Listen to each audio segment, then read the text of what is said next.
Probably not going to happen, but we'll see. Zeus could, of course, take a lot of different things into this matchup. We saw Keen tear them apart, and here it is. The Zeus special, the Yone towards that top side, and Kanna took this risk. He took it on purpose, and we'll see how he's going to match up against a very difficult matchup against a player who is extraordinarily good at this champion. Oh, Talia, not sure I'm a huge fan personally, but is going to be a way of trying to neutralize this matchup. Not a lot of permafrost value to be taken here from Canyon, but still will be Sejuani, who is just strong in her own right. And I guess Meganar exists. So, overall, Talia... In the meantime, a fight towards that bottom side as well. Glacial Prison comes in, and Canyon is thinking about just solo killing Ona. Showmaker comes around, and so it is going to be the Talia that grabs that one, as now Faker's getting turned on. Another permafrost, is it going to come in? The answer's no. Seismic Shove misses, and Faker lives.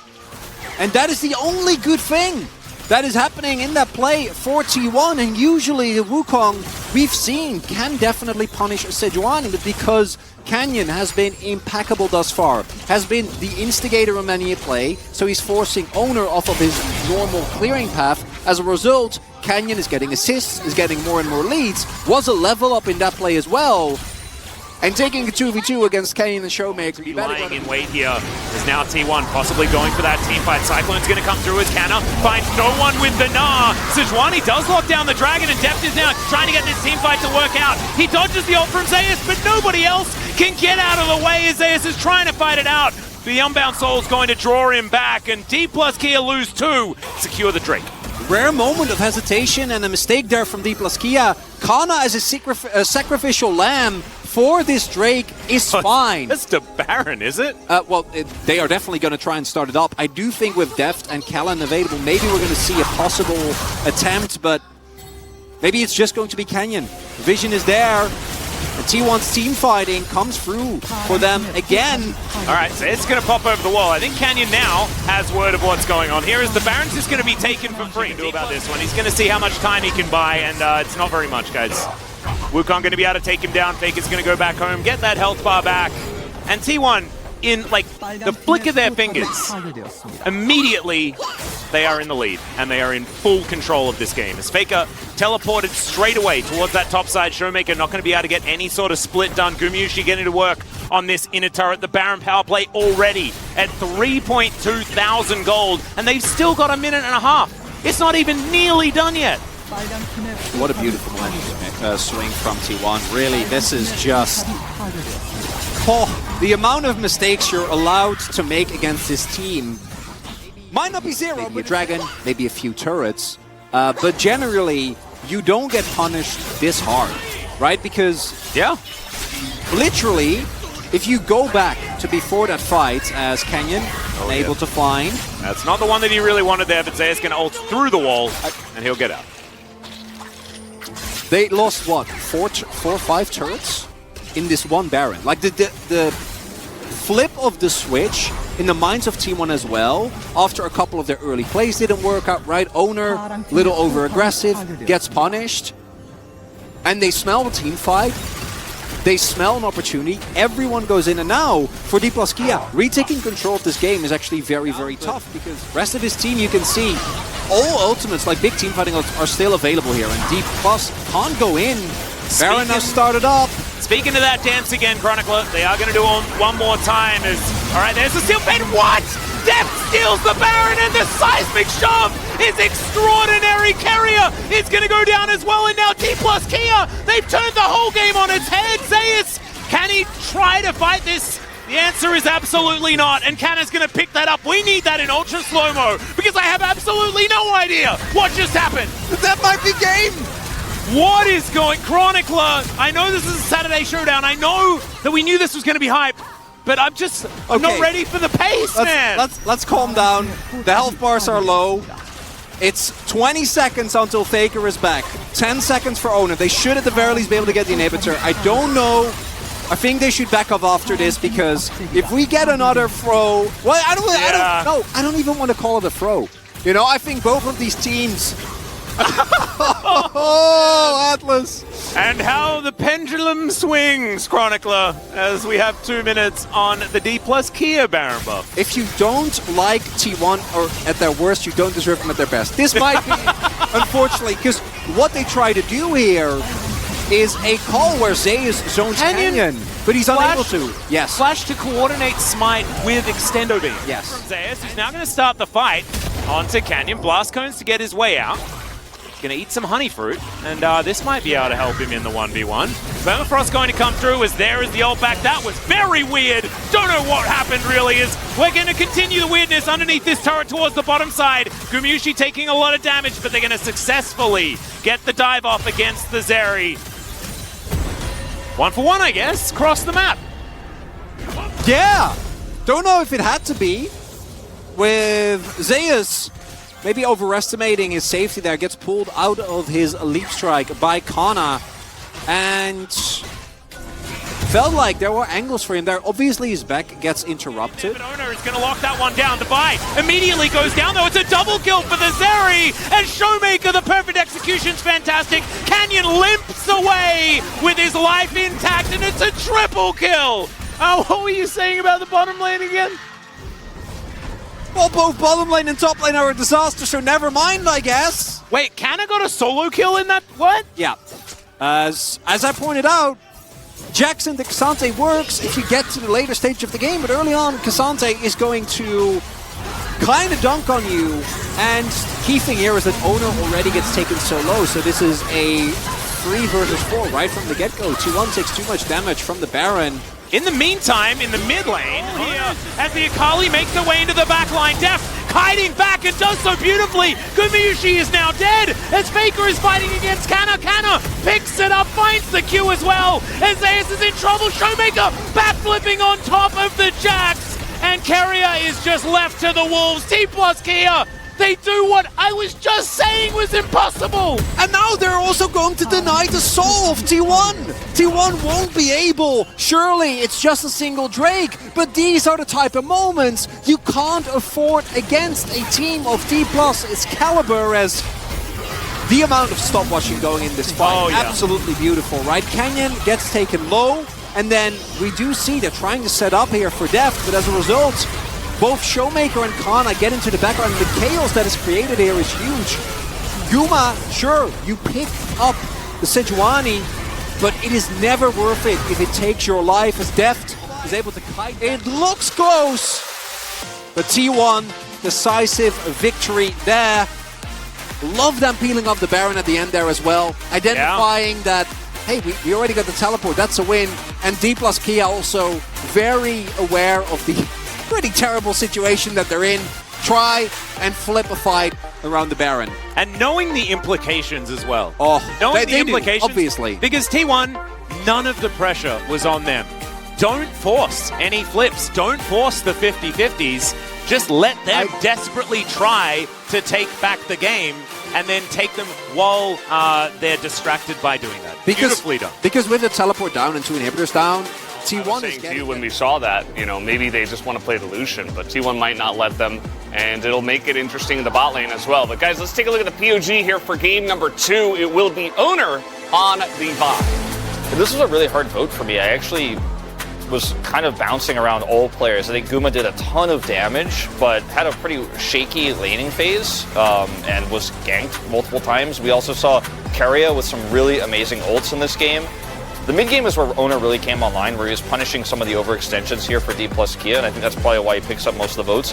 I, surprisingly, to most people here, probably, I voted for Jax. I actually thought Zeus had some really good side laning, and after a really rocky start to the game, did very well, and also locked down Deft in that critical moment in the final team fight with his counter-strike to make sure that the Zeri is dead, because I think the fight looks very different if that does not happen. I don't know if we'll get a replay of it or not. We will not, but...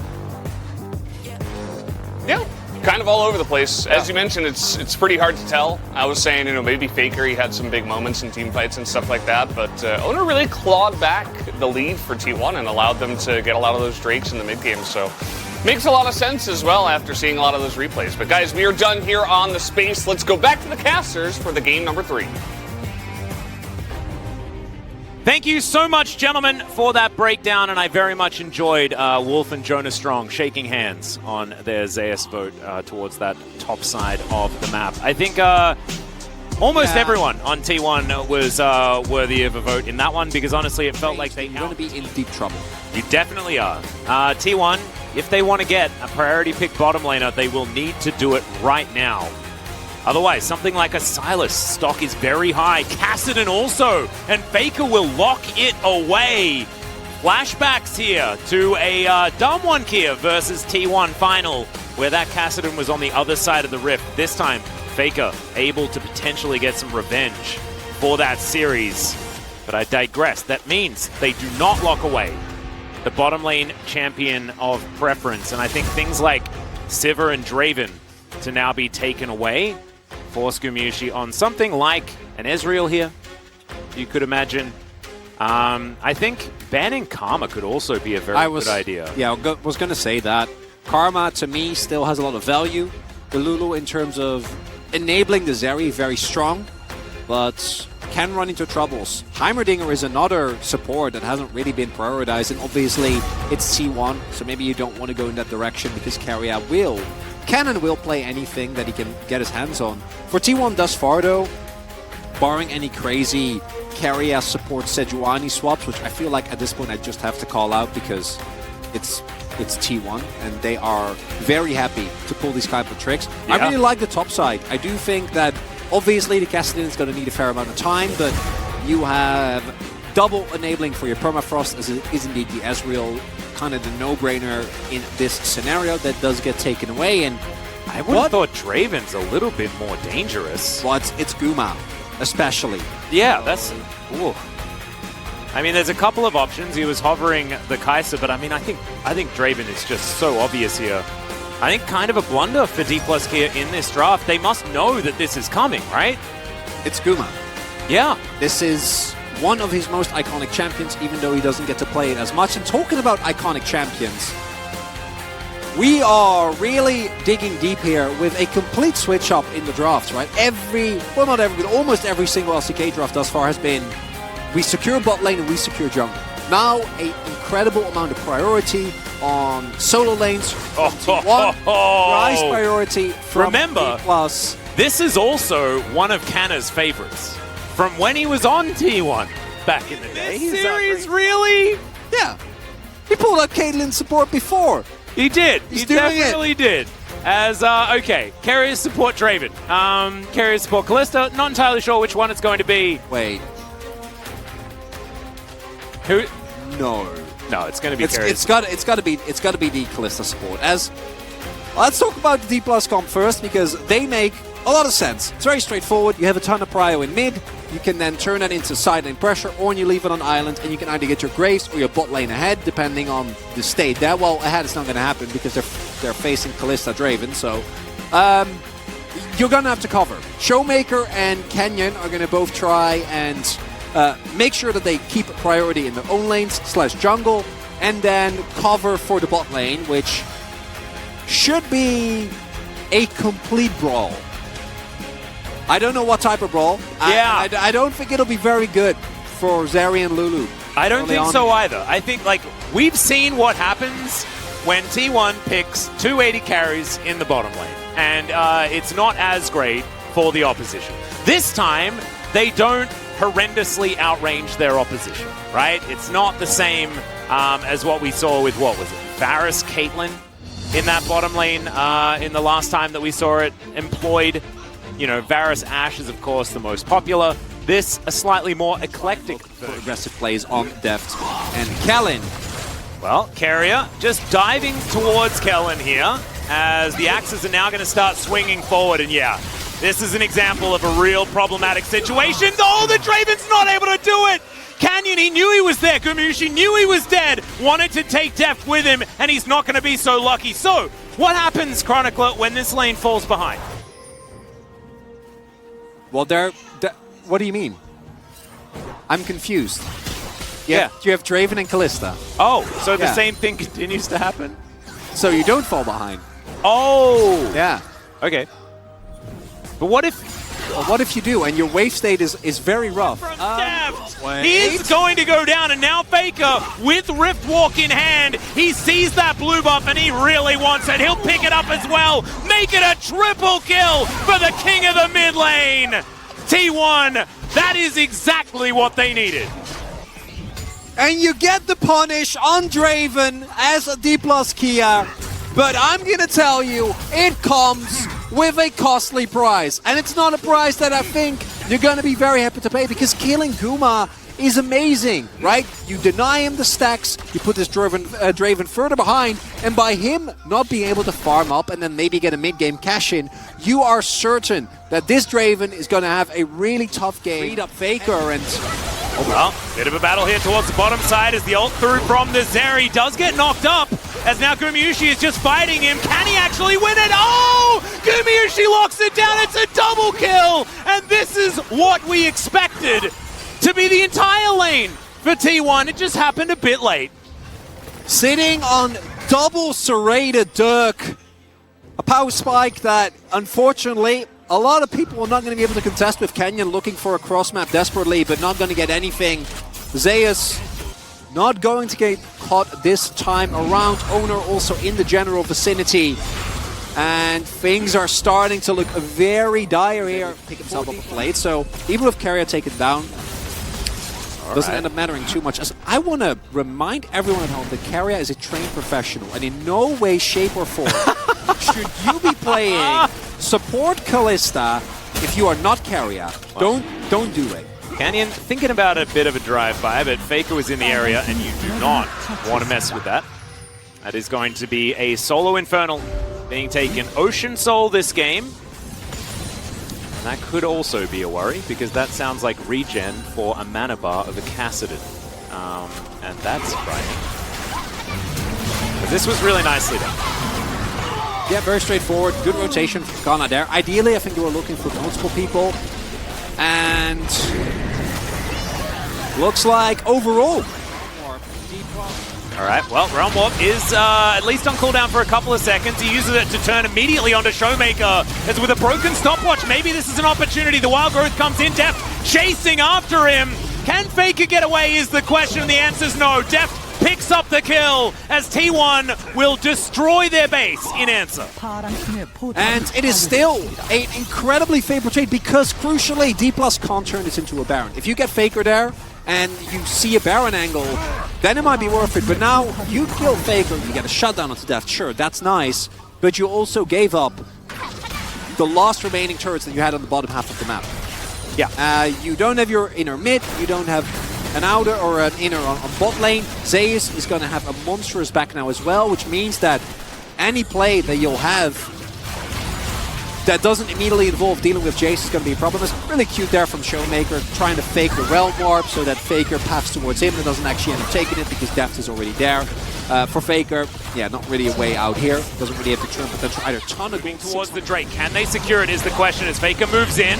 All right, here we go. The Ornhorn going to come through. It's going to get denied as now he tries to get back, but it's actually the Rend that locks down the Ocean Soul. But still, the Sejuani going to go down low. But look at the Kassadin damage. It is absurd. And this game, ladies and gentlemen, I think is just over. It's going to be the Quadra kill. Or was it? I'm not entirely sure, but it doesn't matter. This game is over. T1 will take another 2-1 and claim the place as the only undefeated team here in the LCK. And I'm pretty sure that it was actually Carrier's knock-up that set up for the Faker knock-up? there. Not the Rend? Bro, what the knock-up from throwing Guma into multiple people, if I'm not mistaken. Let's take a look at it here, because with the Rend being set up here, Kenyon can't quite go or try and go for the steal. Really nice cancel there from Owner on Kana. And then here, it's actually looking winnable, right? Look at this. Oh, it actually is! Four-man knock-up from a Gumayusi Fate's Call from Carrier after he secures the Ocean Soul with a Rend as support Kalista. I want to reiterate, this is one of the best supports in the world. This is one of the best teams in the world. No, I think it is the best support in the world. It's definitely the best support in the world. That is 100% what happened. Don't try to play support Kalista Unless you are in these exact circumstances, because I'm looking at this and it looks broken. Yeah, it looks you guys were worried when the bonkers. Shy was playing top lane Kalista. Well, this is the next. No, I was worried when he was playing top lane Italy, but this is worse. Oh my god, what an and look as well as right now it's just everyone on T1 firing on all cylinders, right? Because you see the big Cassidy damage. Faker, by the way, level 15, isn't even 16 yet. There's just so much. It gets worse. It gets worse. As all right, we'll see. Canna not at level 14 yet, so can't upgrade Deft's shield bow that he would really look like. At that experience bar, it's like 95%. I don't think it matters. Let me be very clear about that, because Deft is available to himself. The Ornn goes down first as now Deft trying to get damage where he can. But Jace has already managed to take down yet another target. Deft is just being forgotten as he pushes down this lane. T1, they are turning towards the one open avenue to a game victory. And you like to see it. Eyes on the prize as Canyon just chased all the way to his fountain. He may not even be able to do that. As now Deft is bearing down the wrong direction here towards T1, who are just taking all of his stuff. Oh, Showmaker just thrown into the blender. Speaking of which, Gumayusi now under the turret. He's going to die, but so is Deft. And the game is now done. T1 will wrap it up 2-1. This series really had it all. We had Baron flips, we had Faker pulling out the Kassadin, finally be allowed to play that again. We had support Kalista debut in what was a very possible preview, the most likely preview I might add, of the spring finals. Yeah. We had Gumayusi's Draven. Oh, what an incredible series here. T1 still proving that it's not just the creativity, it's the creativity with the level of play that this team showcases on a daily basis. And also shows that they're not afraid to take any risk ever. We remember, this game started with Gumayusi just running at depth. Canyon, great positioning to try and deny, and he wasn't able to get that early kill in trade. D plus Kia was set up for great things. And then Faker occurred. And that 3-0 Kassadin, as you can see, ignoring him entirely, but he wanted to get that kill. It's a very happy Gumayusi in the end. And everyone just congratulating one another. You did a great job, and they absolutely did. Faker, 23,000 damage on this Kassadin. Oh my goodness. What? Like, look at that draft. That is a silly draft. Chronicler? And it worked real well. Yeah, if you get that in solo queue, you're looking at a dodge. You know, you're eyeing. You're like, oh, have I ever already dodged today? Yeah, it's like who has like heal cleanse? Who hasn't dodged yet, guys? Come on, who's taken one for the team? And we joke, but it really showcases again the amazing mix of T1's creativity and mechanical skill, right? Because this is a team which, in their darkest days, when you go back to 2018, 2019, was unable to cope with the level of aggression, with some of the creativity. Every single game, thankfully. Yeah, I don't have to shake back and forth like a crazy person anymore. We do have the POG ready to go. Let's see who does get it here for game number 3. It will be Faker on the Kassadin. But again, as we pointed out, as the guys on the cast pointed out, a huge team effort. Keria playing an insane support Kalista, Owner with a couple of crucial timings on his ganks to make this all possible. If there's a Rise here, if he could teleport down, if he had Prio, this looks different. This doesn't happen. And in fact, they get away with that all-in on the bottom side. They kill the bot duo, and Faker doesn't come down here and get 3 kills. We live in a different reality, right?